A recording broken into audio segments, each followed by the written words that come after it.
Good morning all of you. स्वागत है आप सभी का एक बार फिर से ऑनलाइन क्लासेस में। हम पढ़ रहे हैं फर्स्ट ईयर की ज्योग्राफी, जिसके अंतर्गत भौतिक भूगोल का अध्ययन कर रहे हैं।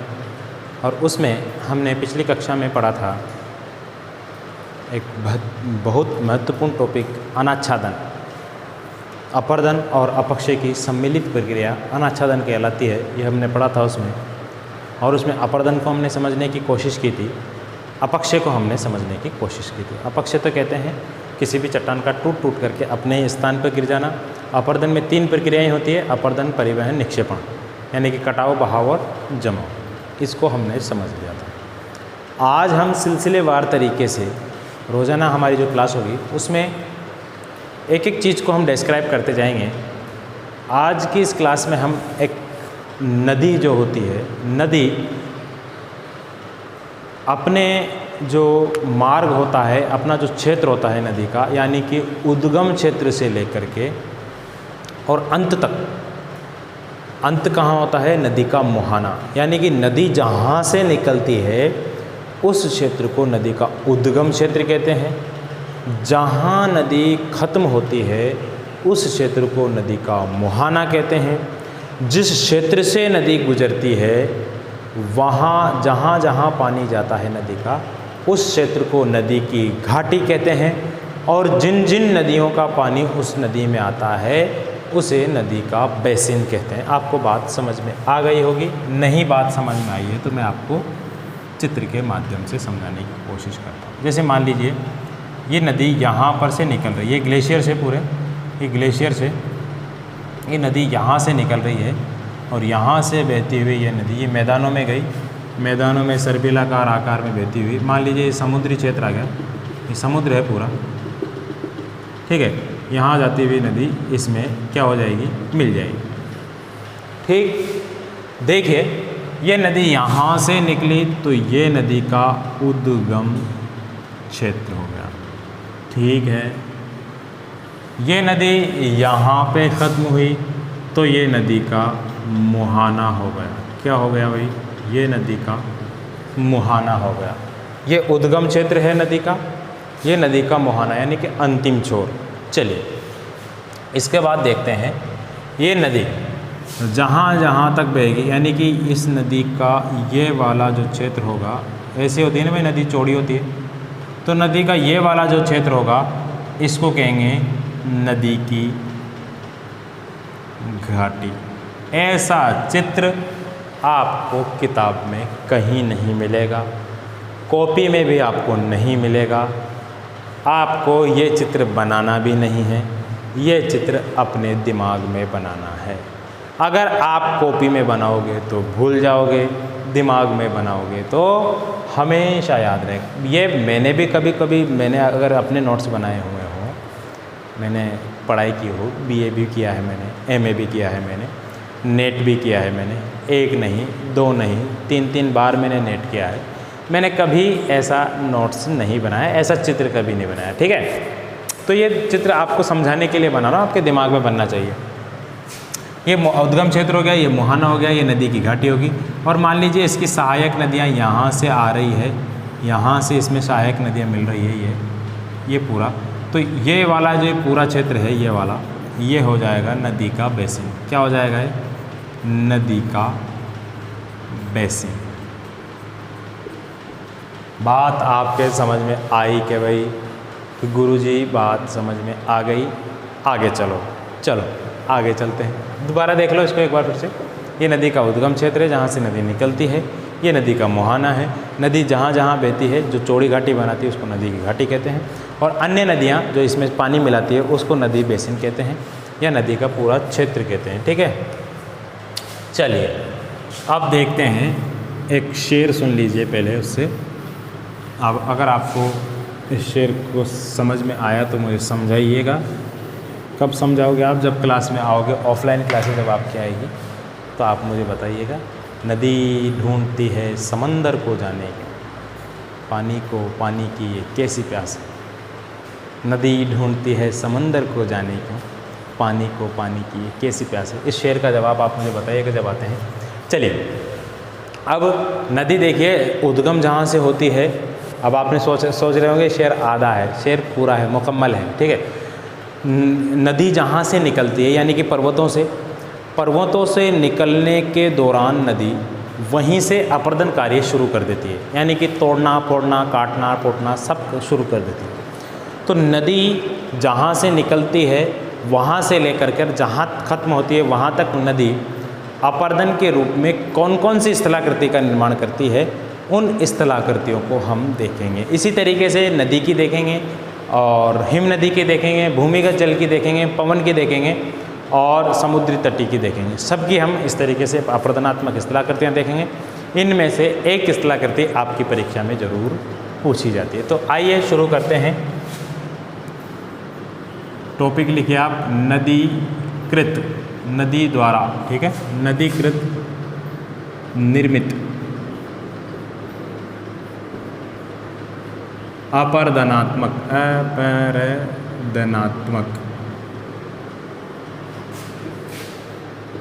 स्थलाकृतियाँ।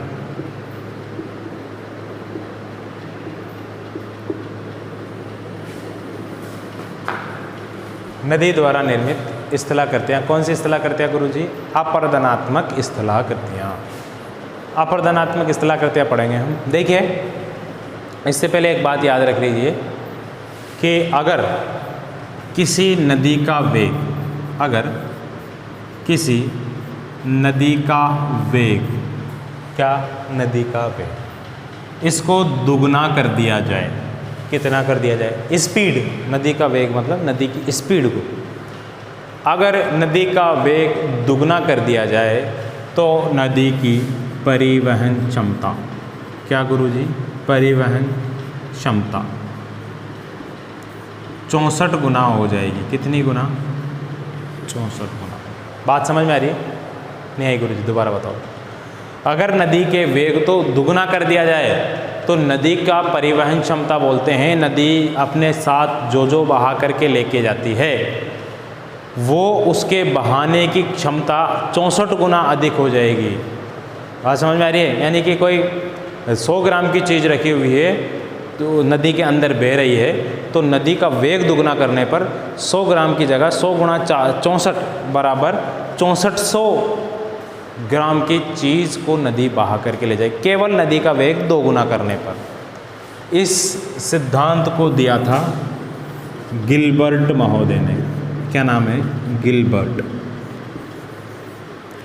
इस सिद्धांत को गिलबर्ट का छठी शक्ति का नियम भी कहते हैं। गिलबर्ट का छठी शक्ति का नियम, छठी शक्ति का नियम। अब आप पूछ रहे होंगे सर छठी शक्ति का नियम है तो पांचवी शक्ति चौथी शक्ति कहाँ है? ऐसा कुछ भी नहीं है। छठी शक्ति का मतलब ये है कि नदी के वेग को दुगना करेंगे तो नदी का परिवहन क्षमता 2 की 6 गुना हो जाएगी, यानी कि इसकी शक्ति जो है छठी हो जाएगी, यानी कि 6 बार गुणा कर दें। 2 गुणा 4, 4 दूनी 8, 8 दूनी 16, 16 दूनी 36 नहीं 32 और 32 दूनी 64। ठीक है, इस तरीके से ये गिलबर्ट की छठी शक्ति का नियम है, यानी कि वेग 2 गुना कर दें तो उसकी परिवहन क्षमता 64 गुना हो जाएगी। ये बात आप थोड़ी सी याद रखना, बीच में मैंने आपको बतला दी है, नोट डाउन करते रहिएगा। ठीक है, नदी का वेग अगर 2 गुना कर दिया जाए तो नदी की परिवहन क्षमता कितनी हो जाएगी भाई? 64 गुना। चलिए इसके बाद देखते हैं, इसके बाद क्या है। ये तो हमने बात कर ली भाई गिलबर्ट के शक्ति नियम की। इसके बाद हम देखते हैं, इसके बाद देखेंगे हम नदी द्वारा निर्मित स्थलाकृतियाँ जो अपरदनात्मक है। ठीक है, पहली अपरदनात्मक स्थलाकृतियाँ। अच्छा, इसमें इसको लिखने से पहले हम 1-2 बातें और लिखेंगे कि नदी अपने मार्ग में जो है सन्निकर्षण, अपघर्षण, जलगति क्रिया, घोलीकरण आदि के माध्यम से अपरदन कार्य करती हुई आगे बढ़ती है। ठीक है, घोलीकरण का मतलब क्या है? नदी अपने रास्ते में मिलने वाली चूने की चट्टानें वगैरह जितनी भी जो चट्टानें, मिट्टी है, मिट्टी के ढेर है, उन सभी को अपने अंदर घोल घोल के भी आगे बढ़ती रहती है। सन्निकर्षण भी करती है। नदी के अंदर जो कंकड़ पत्थर बहते हैं वो भी आपस में रगड़ते रहते हैं। नदी के आजू बाजू जो कंकड़ पत्थर बहते हैं वो भी किनारों से टकराते रहते हैं, अपघर्षण करते रहते हैं। ये सारी क्रिया उसमें होती रहती है। ठीक है, तो इस तरीके से नदी आगे बढ़ती रहती है। तो पहली स्थलाकृतियाँ कौन सी है? पहली स्थलाकृति लिखिए आप वी आकार की घाटी। वी आकार की घाटी लिखाऊंगा कुछ नहीं मैं आपको, लिखना आपको खुद है। आपको मेरी भाषा समझ में आ रही होगी, बहुत सिंपल भाषा में मैं बोल रहा हूँ, केवल आपको समझना है, लिखना ज़रूरी नहीं है। लेकिन लिखना इसलिए है आपको ताकि आप भविष्य में उस चीज़ को दोबारा देखें तो वो दोबारा चीज़ आपकी ताज़ा हो जाए। परीक्षा तक हो सकता है आप इन चीज़ों को भूल जाए, तो परीक्षा के लिए ही तो हम सारा काम कर रहे हैं। तो परीक्षा के लिए हम सारा काम कर रहे हैं तो आपको इसको नोट डाउन करते रहना चाहिए, लिख लीजिएगा आप इसको। ठीक है, अगर आपको नहीं लिखने में आता है तो आप कह दीजिएगा कि सर PDF दे दीजिए, तो मैं आपको PDF भी दे दूँगा। ठीक है, PDF मिल जाएगी आपको। ठीक है, सभी बच्चे जब कॉलेज साथ में आएंगे एक साथ तो मैं आपको इसकी PDF भी उपलब्ध करवा दूँगा। 200-250 पन्नों की PDF है, वो आपको ऑनलाइन बता दूँगा मैं। आपको जो जो समझ में नहीं आ रहा उसमें से टिप लेना। ठीक है, चलिए। इसके अलावा 400, 500, 600 पन्नों की किताब तो आपके पास होगी ही, नहीं होगी तो देख लेना, खरीद लेना। भौतिक भूगोल की किताब तो बहुत काम की होती है। वी आकार की घाटी। वी आकार की घाटी में क्या होता है, देखिए, जब नदी ऊपर से आती है नीचे गिरती है तो नदी अपनी युवावस्था में, कौन सी अवस्था में? युवावस्था। कौन सी? आप याद कीजिए डेविस को, युवावस्था, बाल्यावस्था वगैरह उसने बताई। तो नदी अपनी युवावस्था में क्या करती है? लंबवत अपर्दन करती है। कैसा अपर्दन करती है? लंबवत, यानी कि नदी कभी भी इस तरीके का अपर्दन नहीं करेगी अपनी युवावस्था में। ऐसे थोड़ी बहेगी नदी। युवावस्था में तो जोश रहता है, तो नदी ऊपर से नीचे गिरेगी। ऊपर से जब नदी नीचे गिरती है तो यहाँ, जैसे मान लीजिए ये वाला कोई क्षेत्र है, ठीक है, ये वाला कोई क्षेत्र है, अब ये पहाड़ है पूरा, तो नदी ऊपर से गिरेगी तो नदी बहुत तेज़ गति से आएगी, गिरेगी तो यहाँ नदी काटेगी। ठीक है, यहाँ ही गिरेगी। आपने देखा होगा अक्सर जहाँ ऊपर से नीचे की तरफ पानी गिरता है तो वहाँ खड्डा हो जाता है ना। अब ये तो नदी है, अविरल अनंत काल तक ऊपर से पानी नीचे गिरता रहेगा, तेज गिरेगा। तो क्या है? चट्टानी तो है ही है। चट्टान बोले तो मिट्टी, ठीक है, पत्थरों से संबंध नहीं होता चट्टानों का। एक मुलायम शैलें होती है, एक कठोर शैलें होती है। कठोर शैलों का संबंध होता है पत्थरों से, मुलायम शैलों का मतलब मिट्टी। तो यहाँ पे कंकड़ भी होंगे, पत्थर भी होंगे, मिट्टी भी होगी, उस सब को क्या करेगी नदी? तोड़ती फोड़ती रहेगी। और नदी, ये तो धरातल की सीमा है, समुद्र तल वाला, तो नदी इतना अंदर तक इसको काट देगी। फिर यहाँ पानी जो निकलेगा वो उछाले मार मार करके ऐसे बाहर निकलेगा। ठीक है, निकलता ही होगा। अब अगर आप कोई देखा होगा आपने इस तरीके से, तो यहाँ से नदी यह आएगी नीचे, यहाँ खड्डा करेगी भयंकर, खड्डा करने के बाद नदी का पानी ऊपर उछल करके इधर चलेगा, फिर आगे नदी के पानी बहने लगेगा। तो इस तरीके से नदी जब ऊपर से नीचे की तरफ, इसको कहते हैं लंबवत अपर्दन। क्या बोलते हैं? लंबवत अपर्दन जब नदी करती है तो इस तरीके की घाटी का निर्माण होता है, जिसको वी आकार की घाटी कहते हैं। क्या बोलते हैं? बोलो। वी आकार की घाटी या नदी। इसको इस तरीके से भी समझ सकते हैं, इस तरीके से, यानी कि नदी बहेगी तो इस तरीके से नीचे का जो है यहाँ पर ज़्यादा अपर्दन करेगी नदी, ना कि किनारों पर। यहाँ अपर्दन नहीं कर पाएगी, यहाँ, तो ये घाटी लंबी होती जाएगी। ठीक है, इस तरीके, इसको मत बनाना, इसको बनाना। ऊपर से नदी गिरी नीचे और यहाँ वापस इधर की तरफ निकलती रहेगी। ऊपर से नदी गिरी यहाँ, तो ये वाली जो घाटी बनेगी ये वी आकार की घाटी बनेगी। कौन सी आकार की घाटी बनेगी? बोलो। वी आकार की घाटी का निर्माण होगा। इस चित्र को आप बनाना चाहो तो बना सकते हैं। ठीक है, वी आकार की घाटी। अब इसके बाद हम दूसरी स्थलाकृति को पढ़ेंगे। दूसरी स्थलाकृति देखिए, युवावस्था में नदी लंबवत अपर्दन करती है तो वी आकार की घाटियों का निर्माण होता है। दूसरी जो है वो है गॉर्ज या कैनियन। गॉर्ज या कैनियन। गॉर्ज या कैनियन में क्या होता है? यही इसका दूसरा रूप है, वी आकार की घाटियों का अगला रूप है। जब नदी लंबवत अपर्दन करती है, बहुत ज़्यादा अंदर काट चुकी होती है नदी, जब बहुत ज़्यादा नदी अंदर काट चुकी होती है तो एक विशाल गर्त का निर्माण हो जाता है। बहुत बड़े गर्त का। ऊंचा क्यों जा रहा है भाई? ये नीचे, मतलब ये जो धरातल है, तो ये धरातल से नीचे एक, ये मान लीजिए धरातल की सीमा है ये पूरी, नदी यहाँ से गुजरनी थी, लेकिन यहाँ तक नदी काट करके एक बहुत बड़े विशाल खड्डे का निर्माण कर देती है। फिर नदी का पानी इसमें भरने के बाद आगे जाता है। तो नदी के द्वारा ये बनाया गया विशाल गर्त, विशाल गड्ढा, क्या कहते हैं इसको, गार्ज।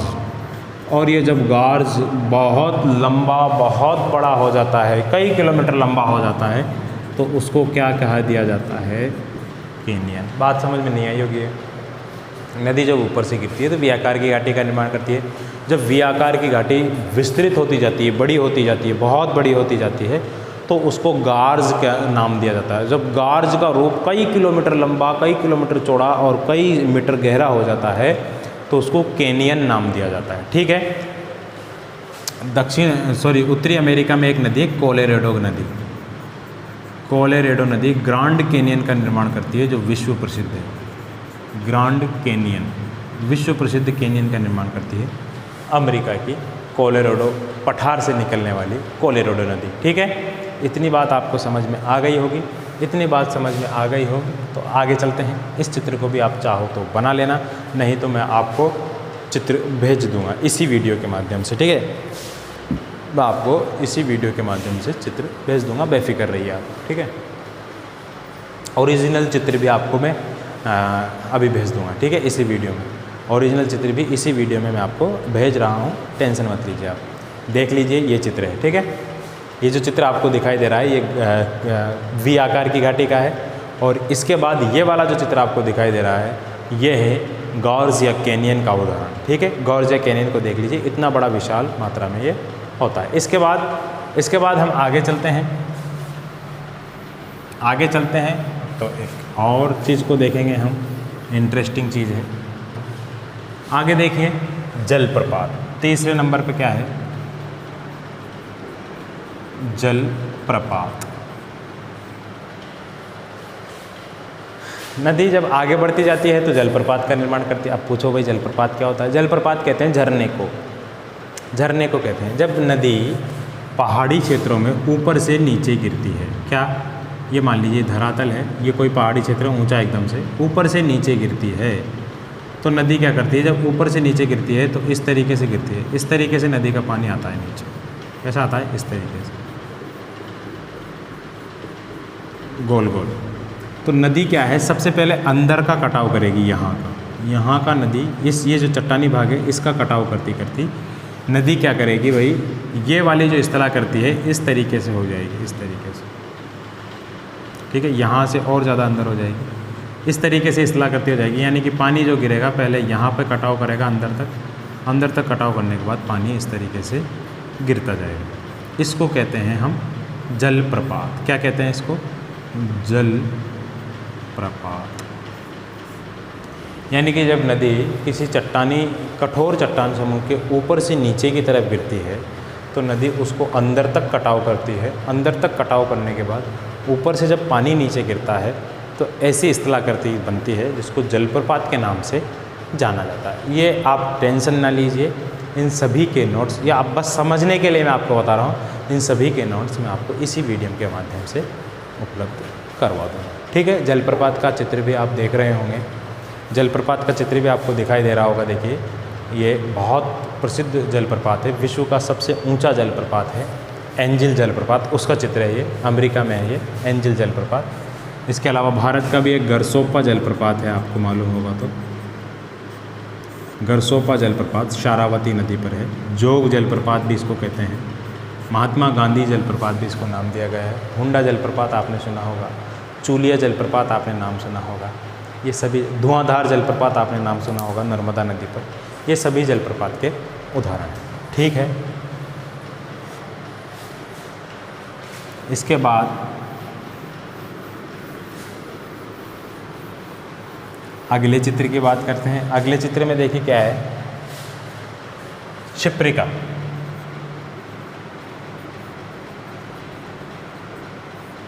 या जलगर्त। क्षिप्रिका या जलगर्त क्या होते हैं? देखिए, जब नदी बहती जाती है तो बीच बीच में उसके क्या है, इस तरीके से खड्डे पाए जाते हैं, जलगर्त। नदी जब आगे बहती है तो बीच बीच में इस तरीके के गर्त पाए जाते हैं जहाँ भंवर के रूप में पानी फंस जाता है। तो भंवर के रूप में पानी घूम करके आगे की तरफ बढ़ता है। ऐसे खड्डों को क्या बोलते हैं? जलगर्त बोला जाता है। आप चाहो तो यहाँ से जो मैं बोल रहा हूँ उनके माध्यम से आप नोट्स बना लीजिए, या मैं आपको अभी इसी में एक एक पन्ना चिपका करके भेज रहा हूँ। दिखाई दे रहा होगा आपको ये पन्ना आपको दिखाई दे रहा होगा किताब का। इसके माध्यम से आप अपने नोट्स तैयार कर सकते हैं। ठीक है, चलिए, ये इसको कहते हैं शिफ्रिका या जलगर्त। इसके